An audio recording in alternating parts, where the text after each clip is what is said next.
sebelumnya juga kurang lebih tone yang Anda sampaikan juga sama begitu bahwa kenaikan untuk harga minyak goreng ini khususnya tadi untuk minyak goreng kita dan juga curah ini memang mau tidak mau begitu ya eh, harus dipertimbangkan lagi ke depannya. Seperti apa Pak Tungkot? Jadi sebetulnya kan yang harus kita ingatkan, kita ini adalah produsen minyak sawit terbesar di dunia sekaligus konsumen terbesar di dunia.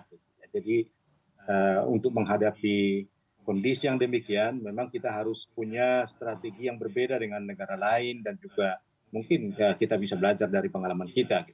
Nah, saya mengusulkan kalau bisa nanti dibicarakan di dalam rapat interdepartemen, nggak mungkin kita biarkan masyarakat menengah ke bawah itu, termasuk UKM kuliner itu, harus membayar minyak goreng yang terlalu mahal karena mereka ini adalah kelompok yang boleh dikatakan berpendapatan rendah gitu. Tapi tidak mungkin juga kita korbankan petani sawit atau produsen sawit di hulu ya untuk misalnya untuk konsumen. Jadi dua-duanya harus happy. Apa solusinya gitu? Ya, disinilah peran daripada BUMN. Saya pikir perlu dipertimbangkan penugasan BUMN kita. Di sini ada PT PN, ada ID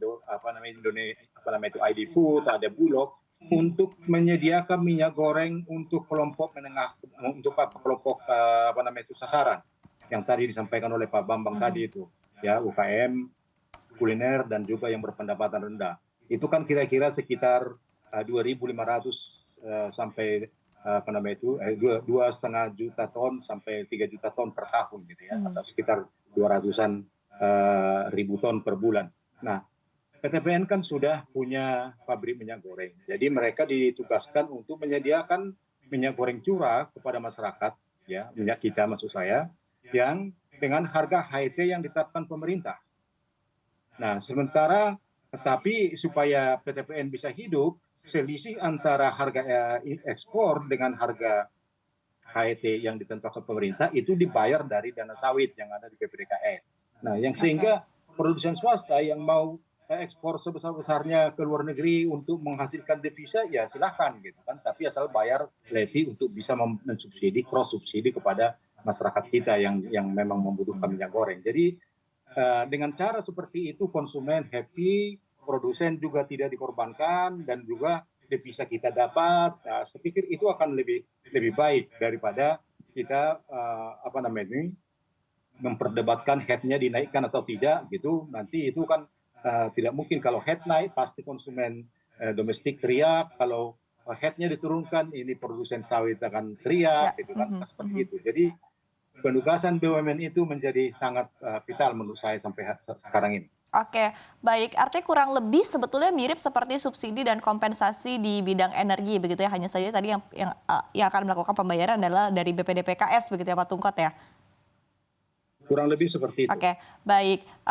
Mungkin sebelum kita membahas seperti apa, mungkin nanti mekanismenya juga mungkin tanggapan dari Pak Wisnu seperti apa berkaitan dengan hal yang tadi disampaikan ya, penugasan untuk BUMN, ada ID Food, Bulog, PTPN, begitu untuk menyediakan minyak goreng untuk kelompok sesuai dengan sasaran, begitu tanggapan Anda, dan mungkin secara teknis apakah memang cukup possible seperti yang tadi disampaikan oleh Pak Tungkot, Pak Wisnu? Baik Pak, jadi yang disampaikan Pak Tungkot itu beberapa kali sudah kami coba bahas terkait dengan keterlibatan teman-teman BUMN. Dalam hal ini yang disebut Bulog. Jadi memang sifat dari minyak DMO DPO ini sebenarnya kan closed loop. Jadi sasaran-sasaran tertentu dengan harga tertentu. Jadi memang ke depan kami juga akan melibatkan teman-teman di BUMN, terutama dari sisi distribusinya, untuk mengawal agar minyak kita dan curah yang masuk di DPO ini sesuai dengan HET. Nah, saat ini memang kita selalu melakukan pemantauan, jadi ada sistem namanya sistem Sinirah itu yang bisa tracing dari produsen itu memproduksi berapa, kemudian disalurkan ke satunya berapa, sampai dengan tingkat eceran itu ke siapa-siapa, dan harganya kita pastikan sesuai HET. Nah, ini monitoring ini sudah kita lakukan secara daily melalui sistem Sinirah.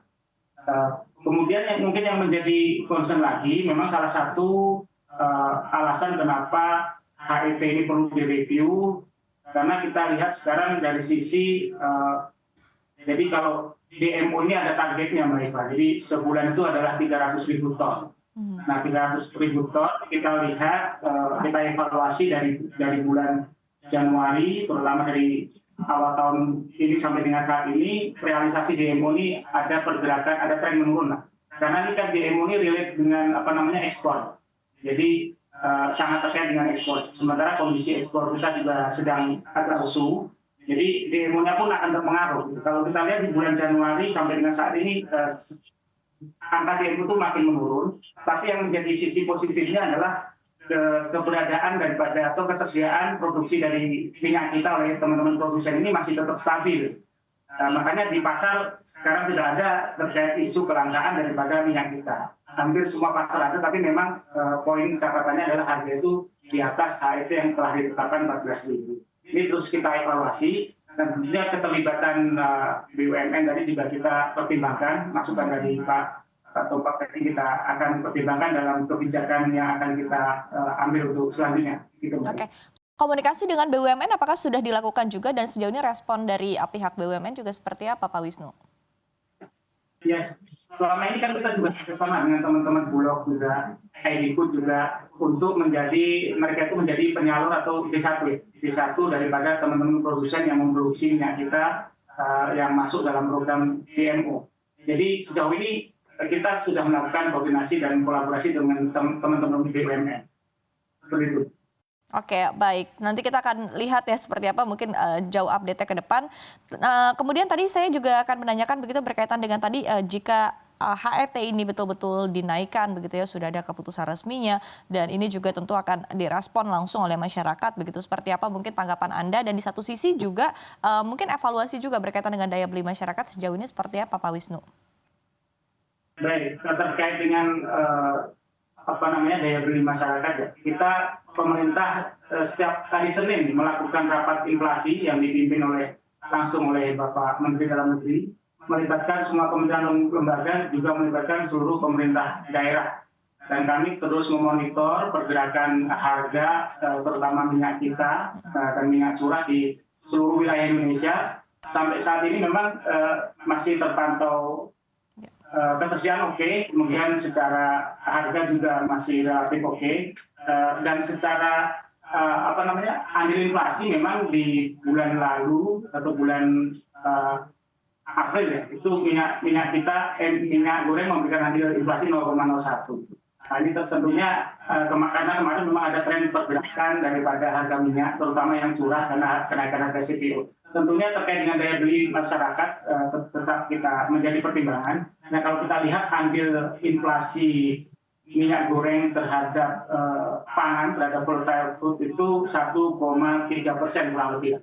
Jadi kalau ini tidak sebesar kalau seperti andil inflasi beras ya. Kalau beras itu kurang lebih 3,34% berdasarkan data BPS. Artinya adanya kenaikan nanti apabila ada penyesuaian harga minyak kita ini tentunya akan kita kaji, jangan sampai juga membebankan pada daya beli dari masyarakat. Tapi sejauh ini karena memang harga terbentuknya di pasar ini sudah kisaran 15-16 ribu, tentunya nanti kalau ada penyesuaian justru yang menjadi concern kami, jangan sampai apabila HET ini sudah dinaikkan, harga yang terbentuk di atas HET lagi. Ini yang menjadi concern kami. Tentunya kami akan mengawal kerjasama dengan teman-teman di terkait niaga di Kementerian Perdagangan secara internal dan teman-teman di Satgas Pangan, kita akan mengawal agar jangan sampai pada saat HET dinaikkan justru dinaikkan juga oleh teman-teman atau pelaku usaha setelah HET dinaikkan itu. Mungkin itu yang menjadi concern untuk menjaga daya beli masyarakat tetap terjangkau.